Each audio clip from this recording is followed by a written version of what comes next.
आपल्यासोबत बोलण्यासाठी बागणी ग्रामपंचायतीचे सदस्य प्रशांत पाटील सोबत आहेत. त्यांना विचारू की नेमकी कशा पद्धतीनं कागदोपत्राची प्रोसेस सुरू होती आणि नेमकी ग्रामपंचायतीचे काय मुद्दे आहेत, त्यांचं काय म्हणणं आहे या विषयावरती आपण त्यांच्याकडे जाणून घेऊया. पाटील साहेब नमस्ते. नमस्कार. सध्या बागणी गाव खूप चर्चेत आहे. त्यात कागदोपत्री काय नेमकी प्रोसेस आहेत, श्रेयवादाचा विषय आहे. नेमकी आपण एक विद्यमान सदस्य आहात, काय भूमिका आहे आपली?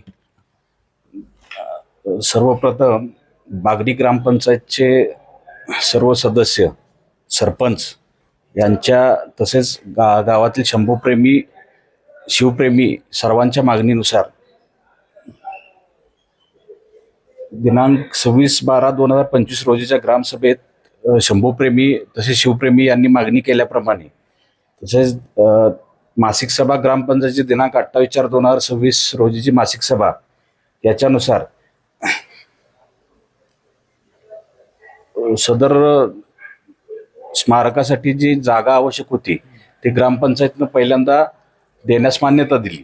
त्या सदर जागेच्या शासकीय परवानग्या किंवा इतर मंजुरीसाठी आम्ही सदर जे शासकीय विभाग असतील त्यांच्याकडं रितसर ज्या काही मागणी असतील त्याच्यासाठी मुख्य कार्यकारी अधिकारी साहेब, परत तो पंचायत समितीचे संबंधित अधिकारी यांच्याकडं ज्या काही रितसर मागणी आवश्यकता आहे त्या सर्व मागणी आम्ही केलेली आहे.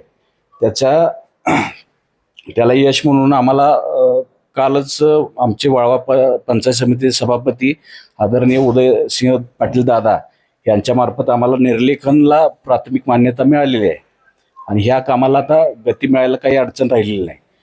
उर्वरित काम हे माननीय आमदार जयंतरावजी पाटील साहेब यांच्या मार्गदर्शनाखाली बागणी ग्रामपंचायत तसेच पंचायत समिती वाळवा व जिल्हा परिषद सांगली यांच्या सर्वांच्या सहभागातून त्यांच्या मदतीने हे काम अतिशय उत्कृष्ट पद्धतीने सुरू असून त्याच्यात इतर कोणी ढवळाढवळ करू नये अशी एक आमची प्रामुख्यानं मागणी आहे. आणि मागणीचे सर्व ग्रामस्थ, ग्रामपंचायत सदस्य, सरपंच या सर्वांची हे भव्य दिव्य स्मारक व्हावं अशीच इच्छा असून इतर कोणी हस्तक्षेप न करता त्यांनी पण काम करावं, आमचं त्याच्याविषयी दुमत नाही.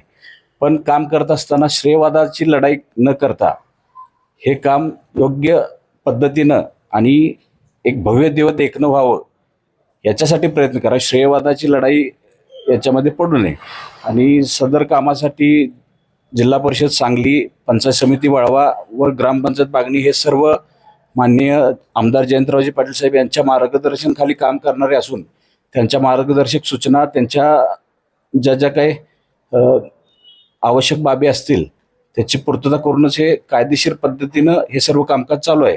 याचा श्रेयवाद कोणी लाटण्याचा प्रयत्न करू नये. काल जो व्हिडिओ व्हायरल झाला सागर खोत आहेत रयत क्रांती संघटनेचे प्रदेशाध्यक्ष, त्यांचं मत आहे की हे आपले सदाभाऊ खोत आमदार आहेत यांच्या माध्यमातून या सगळ्या गोष्टी झालेल्या आहेत आणि त्यांनी पाठपुरावा केलेला आहे. आपण आता विद्यमान सदस्य आहात, आपल्याला तर तारखा आहेत, आपल्या सगळ्या गोष्टी ठराव आपण आता दाखवत आहात, काय नेमकी भूमिका आहे यावर? ठीक आहे, त्यांच्या परीने ते प्रयत्न करत असलं आमच्यापर्यंत तर काही कल्पना नाही किंवा इव्हन ग्रामपंचायतला कुठल्याही प्रकारची कल्पना न देता ते करत असलं तर ते काय त्याच्याविषयी आम्हाला माहिती नाही. आमच्याकडे सगळ्या गोष्टीचे हे आहेत. आम्ही पाहू शकतो काय फोटो यांच्याकडे आहे. 20/5/2026 रोजी जिल्हा परिषदचे मुख्य कार्यकारी अधिकारी यांच्याकडे आम्ही निर्लेखनच्या बाबतीतली किंवा स्मारकाच्या बाबतीत ज्या काही अडचणी असतील त्याच्या संदर्भात चर्चा पण केलेली आहे. जिल्हा परिषद अध्यक्षा यांना पण आम्ही निवेदन दिलेलं आहे. माननीय जिल्हाधिकारी साहेब यांच्याबरोबर पण आमचे ग्रामपंचायतचे प्रतिनिधी जाऊन चर्चा झालेली आहे सगळी.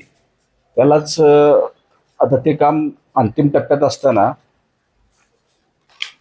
काही लोकांची ढवळाढवळ सुरू असून ते आम्हाला तर ग्रामपंचायत प्रशासन म्हणून ते योग्य वाटत नाही. काय म्हणजे आपला ह्याच्यावर काय म्हणणं आहे आणि काय वाटतंय कोण करू शकतं काम हे पूर्ण? हे काम आमचे ग्रामपंचायत स्तर, पंचायत समिती आणि जिल्हा परिषद आणि आमचे विधानसभा सदस्य आदरणीय जयंतरावजी पाटील साहेब यांच्या मार्गदर्शनाखाली चालू असून जरी कोणाला यायचं असेल ते मदत करणार असेल करू देत, आमचं त्याच्याविषयी पण दुमत नाही. पण हे काम व्यवस्थितरित्या चालू असताना श्रेयवादासाठी कोणताही हट्ट करू नये एवढीच आमची अपेक्षा आहे.